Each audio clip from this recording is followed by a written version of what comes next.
Assalamualaikum warahmatullahi wabarakatuh. Apa kabar teman-teman semua? Terima kasih yang sudah join. Alhamdulillah ya, sekarang ia sudah episode 10. Halo Kak Fitra, apa kabar? Terima kasih sudah join. Kita tunggu dulu pematerinya nih.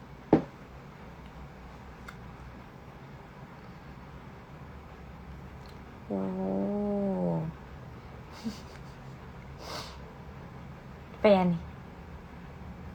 Laila, halo Laila. Apa kabar? Terima kasih sudah join.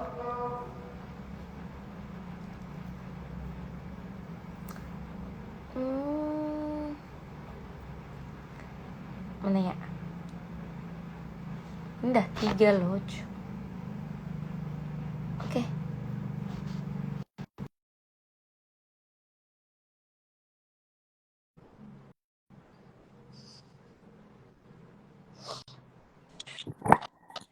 Halo Kak. Halo Ambar, jelas suaraku? Jelas, alhamdulillah. Oke deh. Apa kabar Ambar? Alhamdulillah ya baik. Dia tidak pernah mau ke kampus Ambar? Udah pernah Kak, karena ndak pernah datang juga pengujiku tuh jadi ndak ku sebar ke skripsiku di situ. Oke. Sekarang sibuk apa? Sekarang sibuk freelance sama jaga ponakan. Oh baik. Nini ya. Nih. Kak, dapat salam dari Mufliani Dayani, katanya beda seniorku itu Kak Ais, gokil sekali waktu SMP. Nida. Oh, siapamu Nida? Teman SMA aku, sampai sekarang masih aku bawa Kak. Oh, iya, akrab kami waktu SMP lah. Kenapa kita jadi bahas reunian di sini, Jo? Oke, terima kasih untuk teman-teman. Banyak sekali teman bergabung langsung cung up lagi saya iya. Ini Nida, selalu mau santai. Ini Nida. Halo Nida, apa kabar? Apa kabar semua teman-teman? Terima kasih sudah berjoin dengan saya iya. Jadi saya buka mic kembali. Assalamualaikum warahmatullahi wabarakatuh. Waalaikumsalam warahmatullahi wabarakatuh. Alhamdulillah hari ini kita sudah episode ke-10. Jadi untuk teman-teman yang belum tahu, saya iya ini adalah teman baru kamu. Karena baru kau tahu toh, jadi teman baru kamu. Terus kita hari ini ada kontennya itu break itu menggali hasil penelitian langsung dari penelitinya. Nah hari ini kita sudah kedatangan apa ini pembicara kita, perempuan friendly ya di kalangan psikologi. Siapa yang tak kenal Ambar di psikologi?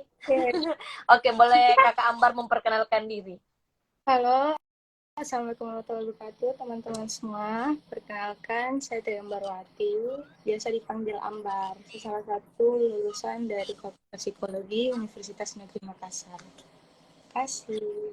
Oke deh, kalau di kampus akrab dipanggil siapa? Ambar.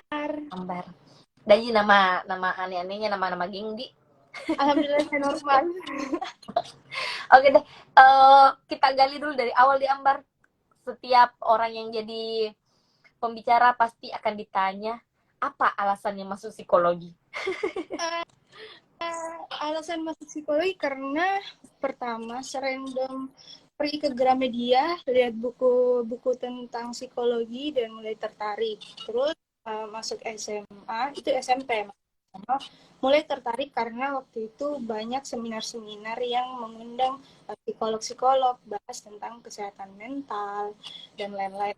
Semakin tertarik. Awalnya untuk pengembangan diri juga sih Kak. Gitu. Jadi memang itu masuk dunia psikologi kemauan sendiri, bukan dari saran orang tua, saran guru atau ikut-ikut teman.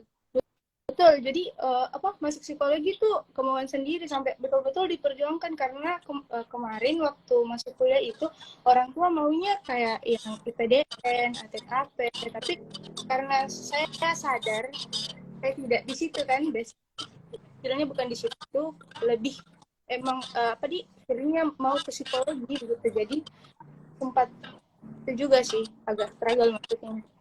Tapi alhamdulillah pas masuk full support gitu. Alhamdulillah ya, jadi tidak ada yang bertentangan selama di psikologi. Alhamdulillah sangat menikmati. Terus masuk psikologi itu akhirnya lebih tertarik fokus ke psikologi apa, kan sekarang ada yang sosial, politik masuk sosial, klinis, ada ekonomi, walaupun kita di UNM belum terlalu menyentuh yang ekonomi. Iya betul. Awalnya tuh pasti tertarik, mungkin kebanyakan mahasiswa juga pikirnya psikologi ya pasti psikolog, psikiatri, jadi fokusnya klinis. Tapi lama-lama saya sadari bahwa saya suka lihat orang, terus saya pikirkan secara langsung observasi gitu. Jadi kayaknya lebih masuk ke sosial begitu. Bahkan pada saat penelitian di tugas akhir untuk syarat kelulusan dari Fakultas Psikologi, saya ambil konsentrasi Konsentrasi apa? sosial, di bidang Sosial. sosial. Oke deh. Terus ini kan di psikologi, ini juga penontonnya banyak psikologi. Kita semua pernah merasakan bagaimana jatuh bangunnya. Benar kata Tan Malaka ya, terbentur, baru terbentur. Pasti pernah kita semua merasakan muntah-muntah, nggak tidur, stres. Tidak Akhirnya masuk semua ini. kampus. Yang diusahakan di ujung jalan ternyata tidak seperti yang dimau. Kadang yang diusahakan atau mata kuliah yang kita pikir effort makin, ternyata tidak begitu hasilnya. Karena memang standarnya tinggi. Mungkin standar internasional memang di bro kita begini. Terus jadi bagaimana caranya Ambar bertahan dengan tempuran dunia psikologi ini? Keep enjoy. Sebenarnya kayak kalau misalnya lakukan suatu hal, apalagi kerja laporan mungkin atau menyusun laporan, itu berusaha untuk nikmati. Jadi sambil saya belajar, berusaha juga kayak peroleh informasi, karena kan menariknya psikologi itu tentang perilaku, tentang bentuk-bentuk relasi antara sesama individu. Jadi sebenarnya juga bagus sekali buat kitanya begitu. Jadi kayak berusaha enjoy dengan pelajarannya dan berusaha kayak nikmati saja gitu. Dalam proses kuliah ini siapa pendukungmu yang paling ekstra? Pendukung yang paling ekstra mungkin pertama diri sendiri Kak, karena mungkin juga motivasi terbesar juga memang datang dari insight-nya atau dari diri sendiri, terus orang-orang sekitar kayak teman-teman dan keluarga. Pendukung terbesar juga sebenarnya kalau sudah keluar nilai kuliah setiap akhir semester, itu pendukung terbesar, kayak sebuah pressure positif buat kayak oh iya semester depan perbaiki ini lagi supaya lebih up gitu. Oke. Terus masuk Makipa yang ke dunia penelitian ini ya. Dari menentukan judul sampai akhirnya selesai itu berapa lama prosesmu? Dari bulan 3 sampai bulan 8. 6 bulan, setengah tahun. 6 bulan ya penonton judul. Lumayan cepat ya di dunia psikologi. Masya Allah. Atau karena memang judulmu ini kayak baru banget, jarang sekali ada. Atau memang ini judulmu, kan saya tidak begitu tahu ya. Ini judulmu, kamu pertama atau sudah ada tapi sedikit? Kalau di Fakultas Psikologi, sejauh pencarian saya ya, selama hari judul itu belum ada. Tapi jadi sombong ini ceritanya. Ya, maksudnya mungkin ada, cuman spesifik subjeknya itu enggak ada gitu. Jadi untuk dunia prostitusi tidak ada yang teliti, tapi untuk spesifik subjek mencari gigol itu enggak ada. Kalau di daerah Jawa ada, kalau di Makassar kayaknya belum ada. Setahu saya juga. Terus apa latar belakang akhirnya kayak oh ini yang diangkat. Tadi kan memang Ambar sudah bilang kalau lebih tertarik ke arah sosial. Tapi untuk menentukan variabel ini nih, gitu. Kan lumayan susah, lumayan agak berat untuk mencari subjeknya, partisipan responden yang mau kooperatif. Betul. Jadi alhamdulillah, masya Allah, pada saat itu saya tidak mencari subjek, tapi saya menemukan ketika saya akhirnya mencari data, saya menemukan bahwa ternyata ada menjalani pekerjaan sampingan di luar dari tugas utama mereka. Nah, kemudian yang menarik ternyata pekerjaan sampingan ini ada di bidang prostitusi. Di situ saya mulai tertarik untuk menggali lebih dalam alasan kenapa orang ini, karena kebetulan responden saya cuma satu Kak, jadi tertarik kenapa orang ini mau menjalani profesi yang berisiko. Kenapa dikatakan berisiko? Secara normalnya prostitusi itu di mata hukum, agama, sosial, masyarakat itu kan satu hal yang negatif dan terlarang gitu. Tapi kenapa masih ada orang yang menjalaninya dan sebagai profesi sampingan malahan? Dan kalau dipikir secara resiko lebih besar dibanding pekerjaan utama. Kebetulan pekerjaan utama responden saya waktu itu pelatih gym di salah satu tempat gym di Kota Makassar gitu. Nah, di situ saya mulai tertarik. Jadi seperti itu sih sebenarnya, saya tidak mencari, melainkan saya menemukan permasalahan yang ada di lapangan, kemudian saya melihat itu sebagai suatu kasus yang ingin saya teliti di dalam. Seperti itu. Jadi tunggu, kan ada orang yang misalnya dari kita kan di psikologi banyak tugas turun lapangan. Akhirnya ada yang mau melanjutkan ke skripsi dari tugas lapangannya. Ini Ambar ketemu responden itu pada saat mengerjakan salah satu tugas psikologi kah?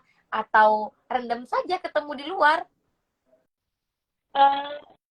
Sebenarnya sebelum menentukan judul dinamika psikologis pelaku bisnis prostitusi ini, judul pertama saya itu adalah seks bebas pada mahasiswa. Jadi sebelum itu saya sudah 3 kali ganti judul Kak, karena untuk penyusunan skripsi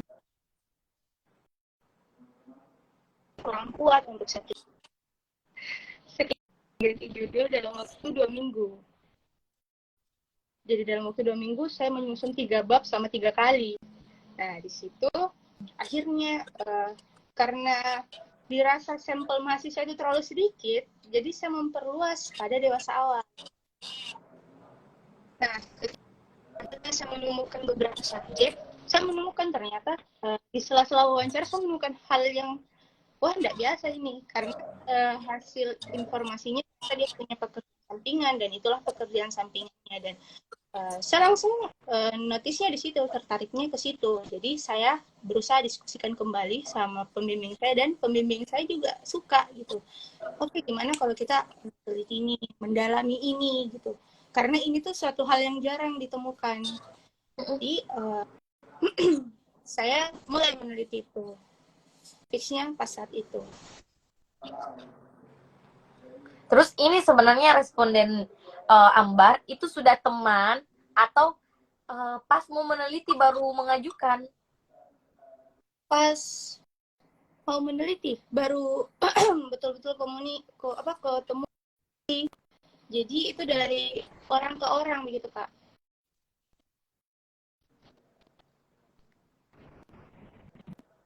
Aduh, jaringannya Ambar ya. Apa jaringan saya ini, Bun? Kalau di sini Kayus yang enggak gerak. Masa? Iya, tapi sudah gerak cuman pecah-pecah. Atau saya di situ yang enggak gerak? Saya juga lihatnya kok di sini yang enggak bergerak dan pecah-pecah. Oh my god. Tapi tetap kedengaran suaranya. Terus kita lanjut, Peng. Ini berarti mucikarinya ini cewek apa cowok? Cewek. Cewek. Usia? Usia kemarin 2022, usia 25. 25? 25. Dia jadi mucikari di usia 25? usia 18. Dia jadi mucikari di usia 18. Betul. Dulu, siapa tahu saya salah tangkap tentang mucikari selama ini. Menurut penelitian Ambar, mucikari itu apa? Mucikari itu orang yang menjembatani pekerja seks komersial dengan klien untuk melakukan hubungan di luar pernikahan, seperti hubungan apa ya istilahnya, hubungan yang tidak seharusnya kita hubungan badan cara berbayar. Oke, bisa Ambar ceritakan sedikit, kayak menarik sekali nih. Bagaimana awalnya dia bisa jadi mucikari? Kan ada dalam penelitian ini ya? Itu disinggung juga enggak? Oh, kan bagaimana? Jadi, disclaimer sebelumnya, saya sudah minta persetujuan subjek saya untuk melakukan live bersama platform ini, karena saya mengharapkan dapat insight yang banyak dari hasil diskusi kita pada hari ini. Awalnya kenapa beliau ini bisa terjun ke dalam dunia prostitusi itu dimulai dari hal yang paling dekat dulu dengan kita semua juga, adalah faktor lingkungan keluarga. Jadi dalam keluarga itu ayah dan ibu tidak harmonis, sehingga ayah akhirnya meninggalkan keluarga di mana ibu dan keempat adik, kalau nggak salah ya, 4 adik. Jadi di usia berapa ya kemarin? Usia 12 tahun kayaknya, 12 tahun itu sudah tidak ada sosok ayah. Jadi sejak kecil memang dia sudah tidak memiliki figur ayah gitu. Ada pun ada peran yang semestinya dalam finansial, secara mengayomi anak, begitu tidak ada. Jadi betul-betul dia itu kurang sosok ayah sejak kecil. Akhirnya ayahnya pergi karena ada juga skandal ayahnya selingkuh. Dia tinggal bersama ibu dan keempat adiknya. Di situ dia sudah mulai mencari uang sendiri. Nah, mungkin juga karena faktor itulah ibunya juga akhirnya memiliki kesibukan sendiri untuk fokus mengurus anak-anaknya. Jadi perhatian orang tua ini tidak didapatkan sedari kecil. Nah, memasuki usia 15 tahun ya, usia 15 tahun itu dia menjalani suatu hubungan berpacaran. Nah, anak tanpa pengawasan, perhatian orang tua, menjalani hubungan berpacaran yang mungkin dia juga belum mengenal sebenarnya bagaimana berpacaran, maksudnya bagaimana hubungan yang positif atau negatif bagi diri dia. Jadi dia hanya berusaha untuk menjalani hubungan itu, walaupun sebenarnya itu sudah masuk dalam kategori violence dating. Jadi kekerasan dalam berpacaran itu seperti pemukulan, penamparan, bahkan sampai kepada tahap pemerkosaan. Jadi ini bukan hubungan didasarkan mau sama mau, tapi memang dia pure diperkosa. Gimana ya? Pelecehan seksual. Gitu. Akhirnya setelah mengalami pelecehan seksual, dia tuh sempat sampai masuk rumah sakit karena sebelum mengalami pelecehan seksual juga mengalami kekerasan secara fisik dan mempengaruhi mentalnya. Jadi dia cukup trauma dengan pengalaman itu. Akhirnya setelah itu dia masuk rumah sakit, dilaporkan ke polisi tapi tidak ditindaki. Insiden itu akhirnya setelah beberapa tahun setelah insiden itu, dia memulai menjalani hubungan lagi. Dan dibantu dengan orang tuanya, dengan harapan dia tidak memiliki trauma dan rasa takut terhadap laki-laki, karena sebelumnya dia sangat takut terhadap laki-laki. Jadi dia berjalan hubungan dengan orang yang dirasa baik karena itu juga atas dukungan sang ibu. Dia menjalani, akhirnya beberapa selang waktu berlalu dia menjalani, akhirnya ada insiden karena dia hamil di nikah. Jadi karena insiden itu akhirnya dia terpaksa melakukan pernikahan di usia muda, di usia 17 tahun. Nah, Namun karena mungkin minimnya pengetahuan tentang pernikahan, pada saat itu mungkin juga belum ada namanya konseling pernikahan, usia masih muda dan didasari karena perasaan istilahnya, jadi tidak bertahan lama hubungan pernikahan itu. Akhirnya berpisah. Jadi menjadi ibu dengan satu anak tanpa sosok suami di usia muda. Nah, akhirnya beberapa pengalaman-pengalaman yang cukup menurut saya juga, saya mendengarnya cukup apa ya, kayak beberapa pengalaman-pengalaman yang dia rasakan itu tuh sangat berpengaruh pada pola pikir cara dia menghadapi orang, cara dia berinteraksi, dan cara berpikir dia terhadap hubungan sosial dia gitu. Akhirnya dia menjalani hubungan sosial itu hanya berdasarkan feedback. Jadi saya menjalani hubungan saya berkomunikasi atau misalnya berteman dengan orang ketika orang itu memiliki manfaat untuk hidup saya yang betul-betul terlihat gitu, benefit. Kalau tidak ya tidak akan dia tidak akan mau berhubungan secara sosial, kayak berteman seperti itu, dia tidak mau. Jadi sangat mempengaruhi. Dia juga berpikir bahwa laki-laki itu hanya menginginkan nafsu, laki-laki itu hanya mau saja, tidak ada komitmen dalam hidup. Jadi beliau itu tidak mempercayai komitmen karena ya dari semua rentetan insiden yang dialami itu sangat mempengaruhi pola pikirnya, apalagi dalam hubungan gitu, hubungan relationship. Terus akibatnya orang tua yang juga mungkin kurang perhatian, pengalaman traumatis yang dirasakan membuat dia terjun ke dalam pergaulan bebas, di mana itulah yang mengantarkan dia ke dalam dunia prostitusi usia 18 tahun. Gitu.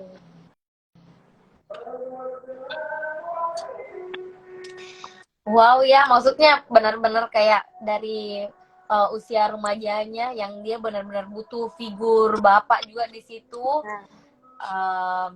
Kehilangan itu, terus dihianati, bak ketemu selalu laki-laki yang salah. Itu alasan-alasan kuat kenapa dia bisa jadi mucikari di usia itu. Yang bikin kaget adalah ternyata dia bisa jadi mucikari dan ternyata dia usia saya begitu. Iya, saya juga kelima. Di kepala aku tuh itu mungkin 30-an, 40-an. Ya, saya juga kayak waktu ketemu, oh masih cantik, masih muda gitu. Terus anaknya bagaimana?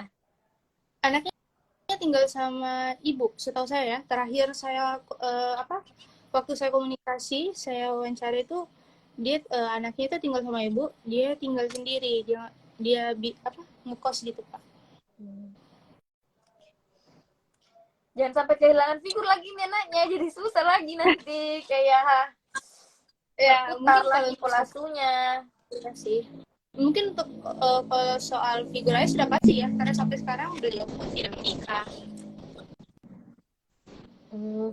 Berarti ini dia bukan Ki di tempat mucikari pada umumnya yang kita tahu ya, yang ada lokasinya, enggak. Bukan. Jadi menurut golongan itu prostitusi itu ada yang terdaftar, ada yang tidak terdaftar. Nah, kalau yang terdaftar itu adalah prostitusi yang di bawah pengawasan badan tertentu untuk meminimalisir terjadinya penyebaran penyakit menular seksual. Jadi dia diawasi oleh badan-badan tertentu untuk akhirnya supaya dalam satu lingkungan itu bisa dikontrol gitu. Nah, kalau yang tidak terdaftar itu yang biasa dilakukan oleh perseorangan atau komunitas kecil begitu. Mereka melakukannya sembunyi-sembunyi, tidak terlihat, tidak terlihat. Itu salah satu, dan itulah opsi yang dijalankan oleh. Ambar, hobimu apa? Hobiku tidur, nonton, Baca buku enggak? baca buku juga. Kalau menarik Baca pasti novel. baca. Oh, kalau novel sudah jarang sekali baca Kalau novel. tahu tulisannya Mamang Suherman. Mamang Suherman enggak? Saya enggak tahu. Jadi toh kebetulan langsung Kak ingat Ki tentang penulis Mamang Suherman. Saya juga pertama itu ketemu Kak dulu itu Mamang Suherman di seminar ulang tahun Fakultas Sastra UNEM apa jurusan bahasa Inggris UNEM, saya lupa. Pokoknya diselenggarakan FBS, terus mengundang Mamang Suherman. Saya datang saja karena saya waktu itu sangat tertarik dengan sastra. Datang saja. Nanti di ke seminar itu baru tahu bahwa Mamang Suherman itu menulis buku dari kisah nyata dari skripsinya. Judulnya Re dan Perempuan. Dia itu dari jurusan kriminologi kalau tidak salah. Dan tentang itu, kamu kan tadi meneliti tentang mucikarinya. Mamang Suherman itu meneliti tentang PSK lesbian. Oh, oke. Coba deh baca, siapa tahu nyambung-nyambung sama skripsimu, siapa tahu skripsimu bisa jadi novel juga seperti itu. Amin. Amin, bisa dikemas seperti itu, dan itu bagus sekali. Sekarang dulu tuh 2 buku Ki, Re dan Perempuan. Sekarang kalau tidak salah ada 1 buku. Jadi saya dulu waktu bacanya 2 buku, Re sama Perempuan. Jadi ketemu Kak dulu Mamang Suherman, baru saya baca karyanya. Berarti tidak begitu sadis gini responden yang kau teliti.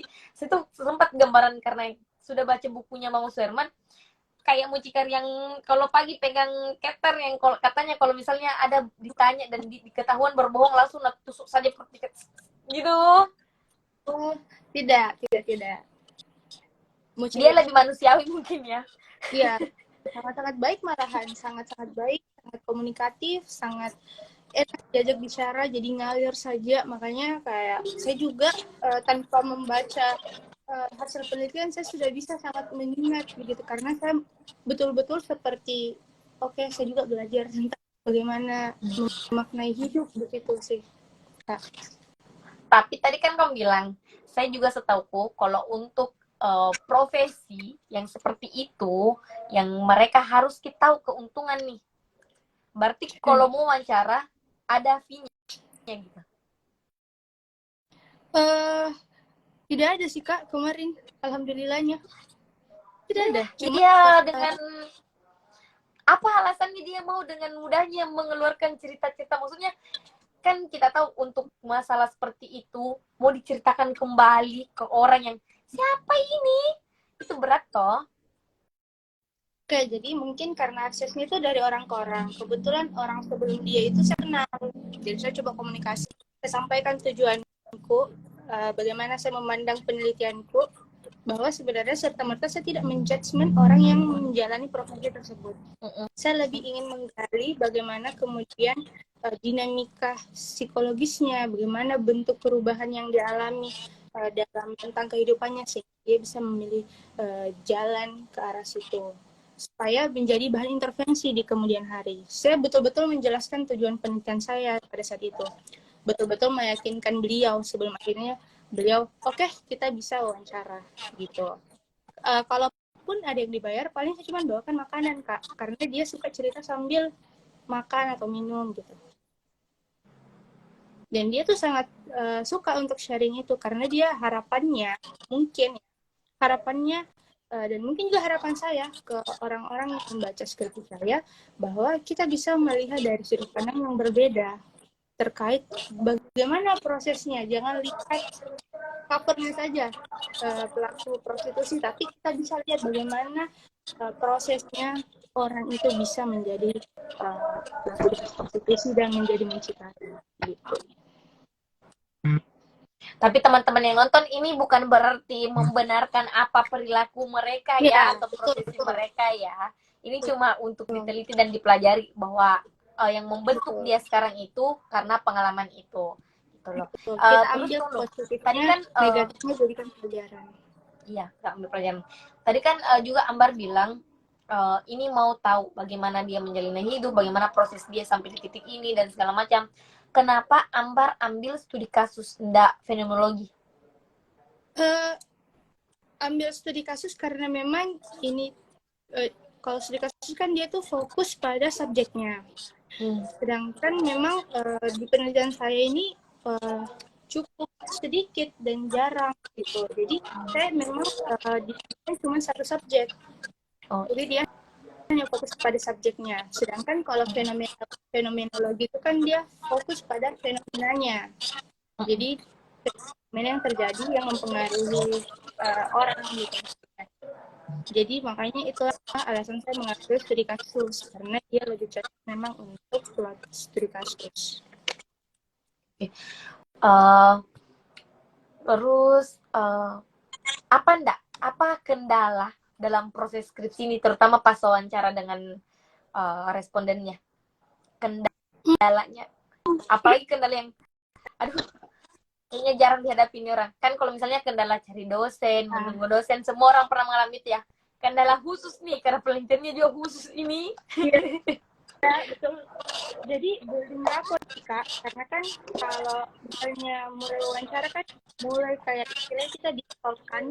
Nah, kalau talk itu bagaimana supaya responden itu nyaman cerita spesifik mungkin ke kita. Jadi building trust di awalnya tuh kayak kita harus santai mungkin, kayak dia kan suka duduk di kasur, saya juga duduk di kasur sambil pasang gaya yang ternyaman supaya dia juga merasa nyaman gitu. Ya kayak gitu sih, untuk berusaha menyesuaikan saja dengan responden supaya dia nyaman untuk berbagi, sharing ke kita gitu. Selain dari proses wawancaranya itu, saya juga harus tetap fokus dengan pembicaraan dan tetap fokus pada apa yang kita tanyakan. Di sisi lain, saya juga agak kaget gitu dengan informasi yang saya terima. Jadi dalam waktu yang bersamaan saya harus bisa balance keduanya begitu. Terus tadi Paski akhirnya Ambar memilih, oke, ini judulnya. Apa tujuannya Ambar untuk ambil judul ini? Pertama, seperti yang saya bilang di awal, kalau setiap orang kan punya profesi utama, terus dia punya profesi sampingan. Kenapa dia memilih profesi sampingan ini yang jauh lebih beresiko dari profesi utamanya dia? Apa kira-kira yang membuat dia menyukai profesi tersebut? Itu menjadikan pertama. Alasan kedua, masih jarang yang teliti. Dan menurut saya ini adalah satu tantangan buat saya meneliti, sekaligus saya bisa belajar juga di situ gitu, untuk betul-betul menganalisa dan betul-betul menggali informasi. Sih Kak sebenarnya karena saya juga pada saat itu dalam proses untuk ada target menyelesaikan tugas akhir kan, jadi ketika kasus ini saya sangat untuk penelitian saya.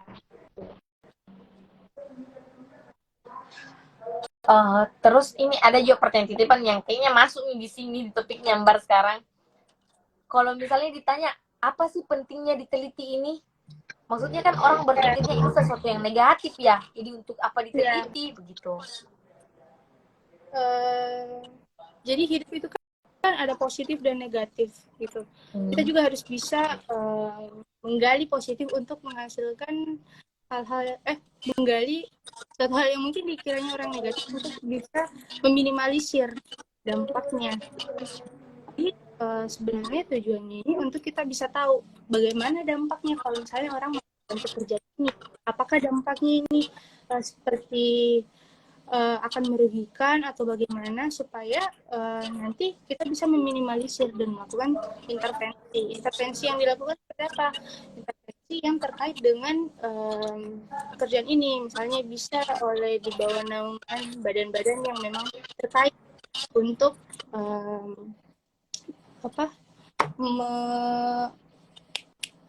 badan-badan yang terkait untuk menaungi orang-orang dengan pekerjaan seperti ini, seperti itu Kak. Terus kalau ditanya, ini kan berbeda sekali tuh dengan yang lain. Apa istimewanya sampai Ambar mau ambil ini? Versinya Ambar, kenapa ini istimewa untuk kita teliti? Oke, Untuk Ambar teliti. Kenapa istimewa? Karena banyak orang yang meneliti proses, banyak orang yang meneliti mucikari, tapi jarang yang ada yang meneliti mucikari gigolo. Karena kan spesifik ini mucikari gigolo mereka hanya dia hanya menjalani pekerjaan untuk sebagai perantara antara pekerja seks komersial laki-laki dengan kliennya. Jadi tidak ada PSK perempuan, hanya gitu saja. Itu Jadi dia cuma menghubungkan itu. Iya, membantu juga untuk akhirnya mendapatkan klien. Gitu. Terus dari hasil yang dari ini proses ini kan ada bertanya, biarkan dia yang bertanya dong. Syahra, siapa nih? Mau tanya dong Kak, penelitian kualitatif psikologi berapa bulan kerja skripsinya? Saya kemarin 6 bulan, mulai dari penyusunan, pencarian topik yang akan saya teliti sampai dengan ujian tutup itu kurang lebih 6 bulan. Gitu ya. Menurutmu kenapa Ambar ambil kualitatif, enggak di kuantitatif? Enggak, dari awal kan maksudnya Ambar sebelum ketemu judul ini sampai ketemu mucikari ini kan memang kualitatif ya judulnya yang tadi sebut tentang seks bebas itu ya. Iya, kualitatif. Ya, ya kualitatif. Kenapa maunya kualitatif bukan kuanti?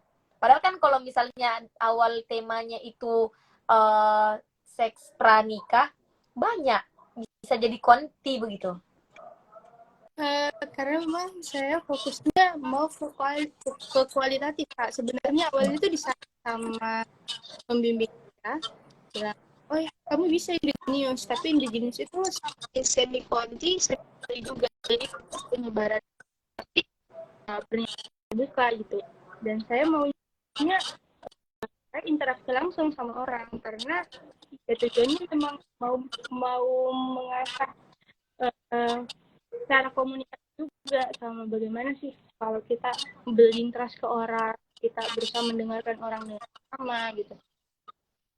Selain dari saya juga menghindari SPSS ya Kak. Menghindari apa? Menghindari SPSS. Saya menghindari stres. Oke. Terus dalam proses 6 bulan ini, akhirnya hasil penelitian dari judul pertama di psikologi ini variabelnya Ambar luar biasa. Apa yang hasil penelitiannya Ambar? Jadi saya baca nak Kak karena lumayan banyak. Jadi dari hasil penelitian itu pada latar belakangnya responden diketahui bahwa kondisi keluarganya itu terjadi kesulitan ekonomi tempat berpisahnya ayah dan orang tua dicerai.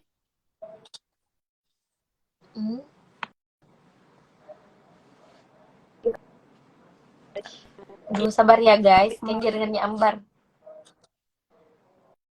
Tenang.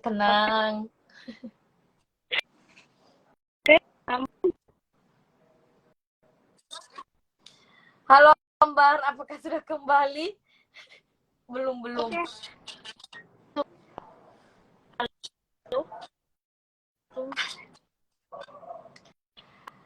Tunggu Ambar, tunggu jaringannya. Saya nggak tahu ini jaringannya yang rusak saya apa Ambar ya. Tadi si Farhan bilang jaringannya Ambar. Jaringannya yang ada guys. Kita lihat dulu jaringan. Uzi, ini jaringannya siapa ya yang putus-putus di situ?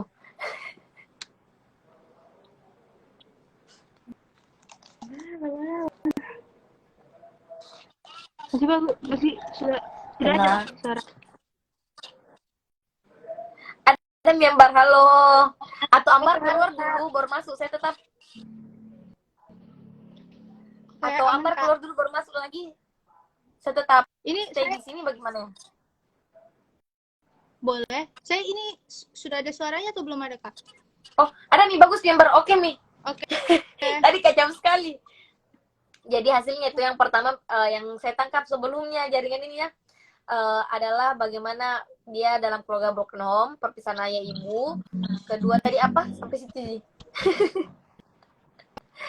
Dia salah satu ibu adanya perilaku permisif yang dilakukan oleh ibu atau membiarkan anaknya dengan kiri.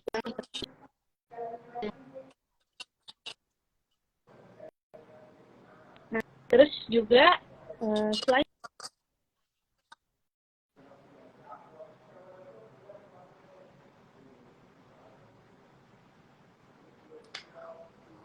Jaringannya. Abar boleh mungkin keluar dulu, baru masuk lagi, join lagi, supaya menstabilkan jaringannya. Oke, baru kita bahas hasilnya. Saya tetap stay di sini. Oke, Kak.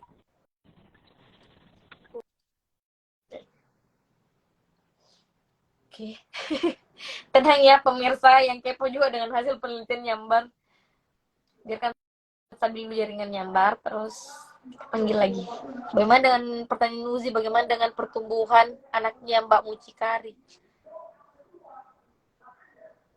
Mana Nyambarnya?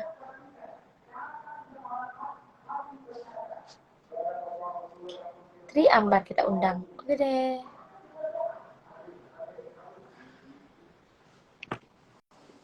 Untuk kayaknya masuk-masuknya juga di pola asuh deh guys.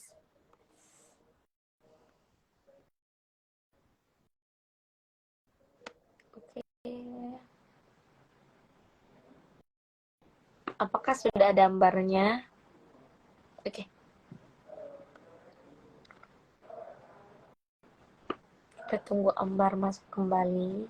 Semoga jaringan mendukung. Terima kasih teman-teman yang tetap join menunggu Ambar.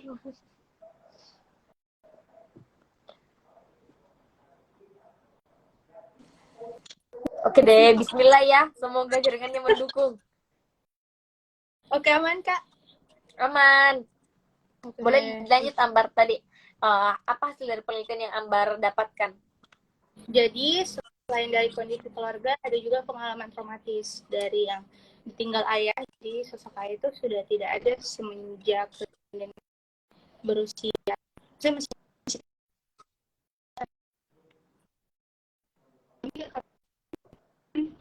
pelecehan. Nah, selain dari pengalaman traumatis, ada pun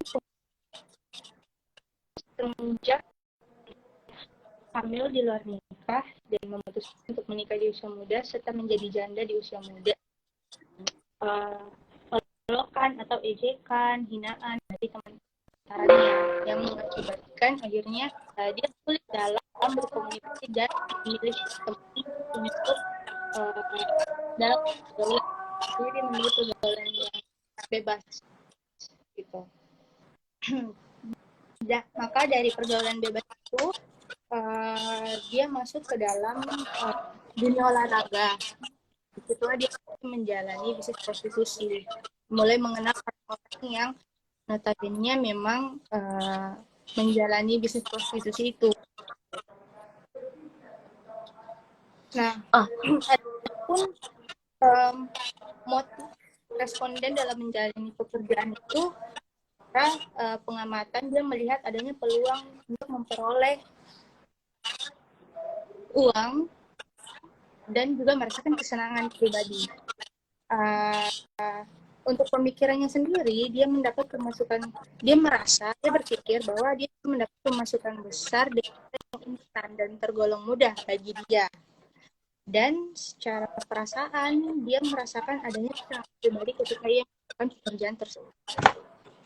Nah, adapun konflik interpersonal yang dihadapi selama menjalani pekerjaan itu, di mana dia memiliki konflik dengan gigolonya sendiri atau pekerja seksual sendiri, seperti berebut target klien, di mana dia harus menghandle para PSK-nya untuk tidak saling berebut klien, di mana dia juga memiliki masalah dengan klien ketika klien sudah merasa nyaman dengan para gigolo dan ingin hubungan yang lebih dari sekedar having fun dalam artian seks bebas seperti berpacaran dan menikah. Sedangkan dalam konsisten yang dijaga tidak boleh lewat dari sekedar memperoleh keuntungan materi. Jadi tidak boleh menikah dan lain-lain. Nggak boleh berlanjut Pun hubungannya ya. konsep yang iya tidak boleh, dan juga pun sepakat karena rentan usia klien juga rata-rata ibu-ibu, bukan sepataran mereka tapi yang lebih tua, yang notabene rata-rata klien itu berkeluarga gitu. Nah, adapun konflik dengan polisi di mana memang dari masa terbawa sampai ke ranah hukum, seperti laporan dari sang klien itu sebagai bentuk penipuan dan lain-lain begitu kepada muncikari dan para gigolonya. Nah, adapun permasalahan sosial di mana hasil dari pekerjaannya itu juga menuju ke ranah sosialnya seperti tetangga-tetangganya dan orang-orang yang mengetahui bisnis tersebut. Adapun dampak yang dihasilkan dari pekerjaan prostitusi sebagai muncikari gigolo itu terbagi dua, Kak. Ada dampak positif dan negatif. Nah, kalau secara positifnya, dampaknya itu responden menjadi lebih percaya diri. Lebih percaya dengan diri setelah menjalani prostitusi. Karena dia merasa memiliki power, karena dia yang mengendalikan laki-laki dalam bisnis ini. Oh, betul-betul. Nah, dia memiliki power, jadi dia merasa percaya diri karena dia yang handle pria-pria, dia yang mengatur mereka gitu. Terus dia juga merasa sejahtera secara finansial dari bisnis tersebut. Adapun dampak negatifnya itu dia merasa lebih tua dari usia yang semestinya karena dia juga menjalani hubungan berpacaran namun dengan orang yang jauh lebih tua dari dia. Nah, Tunggu. Oke, lanjut dulu. Dan dia juga tidak memiliki rasa peduli, tidak memiliki rasa takut, tidak memiliki rasa bersalah. Dia juga kerap kali melukai diri sendiri dan takut pada keadaan. Kan dia awalnya sempat nih kayak dia praseks sebelum nikah ya, akhirnya hamil terus dinikahkan gitu ya tadi. Yeah. Sekarang dia jadi mucikari, dia masih jadi pelaku atau sebagai pengelola saja? Dia termasuk dalam pelaku bisnis, jadi bisnis prostitusi. Jadi dia juga termasuk yang pelaku itu. Pelaku kalau dalam ranah bisnis jadi PSK-nya, jadi dia mucikari sekaligus PSK juga. Dia hanya menjadi mucikari, tidak menjadi PSK. Oh gitu. Ini ada pertanyaan dari Kak Iin, Kak Indra Siregar. Apa yang kamu peroleh atau dapatkan dari penelitian yang kamu lakukan bukan soal data lapangan, tapi lebih ke diri pribadi secara positif maupun negatif? Oke, secara positifnya dari hasil penelitian ini saya betul-betul memahami bahwa ternyata sebesar itu pengaruh lingkungan terhadap diri kita. Yang paling utama itu dari lingkungan keluarga dulu.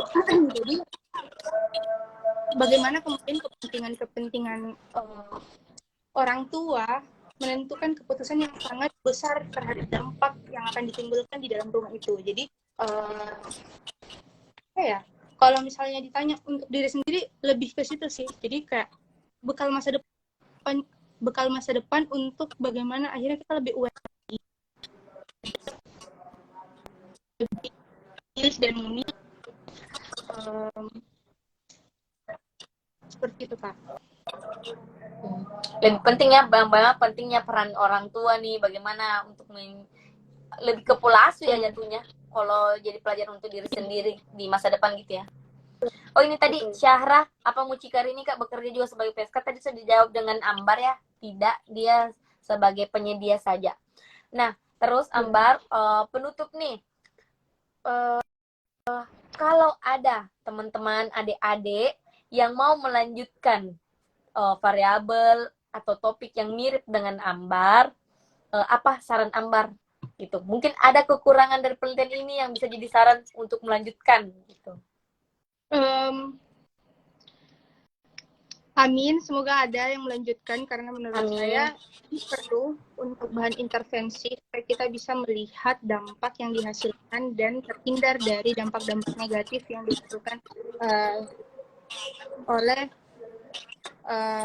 bisnis ini gitu kan. Kalau misalnya hal-hal yang perlu diperhatikan, pertama adalah datanya, bagaimana kita bisa lebih sensitif melihat data, bagaimana kita bisa merangkum data itu menjadi satu rangkuman yang betul-betul spesifik, bisa menjelaskan banyak hal yang ditemukan di lapangan. Karena jujur saya waktu menyusun skripsi ini Kak, beberapa kali merasa mix datanya sudah ada, cuman mungkin dari sayanya yang kurang peka untuk melihat data yang saya temukan gitu. Akhirnya yang mestinya ada 10 yang masuk cuma 7 misalnya, contohnya seperti itu. Jadi bahkan kalau disuruh pilih, mungkin kalau saya lanjut mungkin saya akan lebih mau mendalami datanya lagi karena saya masih banyak sekali data yang bisa saya gali, masih banyak data yang bisa dianalisa gitu. Jadi lebih ke situ sih analisa datanya, supaya datanya menjadi lebih kaya informasi, dan penelitian itu menjadi itu kaya informasi oleh pembacanya. Oke.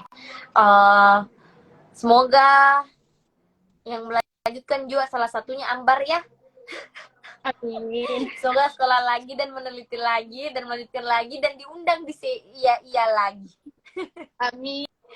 Masya Allah.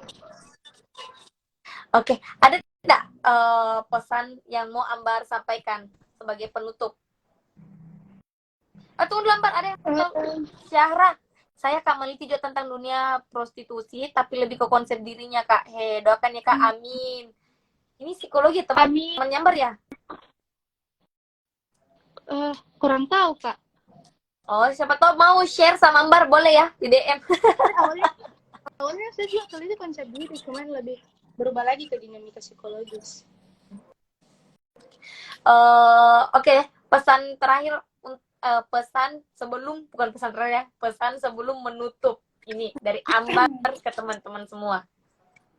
Oke, untuk teman-teman semua yang sudah join, terima kasih. Yang pertama, terima kasih juga buat Kak Ais yang sangat kooperatif selama proses diskusi yang sangat menyenangkan ini. Terima kasih untuk saya sebagai platform yang menyediakan sebagai platform penyedia hasil penelitian kita. Saya berharap teman-teman yang masih menyusun skripsi segera menyelesaikan skripsinya tanpa ada hambatan, amin insyaallah. Dan semoga apa yang kita bahas hari ini diambil sebagai pembelajaran untuk menjadi lebih baik lagi. Oke deh. Terima kasih banyak Ambar, terima kasih teman-teman semua sudah menemani, bahkan ada yang dari awal sampai akhir. Terima kasih banyak. Semoga apa yang dari penelitian Ambar, teman-teman juga mendapat manfaatnya. Sekali lagi ini tidak untuk dicontoh, ini cuma untuk menjelaskan bagaimana orang bisa terbentuk itu. Ambil positifnya ya teman-teman. Sampai bertemu di CYY episode berikutnya. Assalamualaikum warahmatullahi wabarakatuh. Maaf kalau ada salah dan salah kata. Oke, thank you Kak. Thank you Mbak.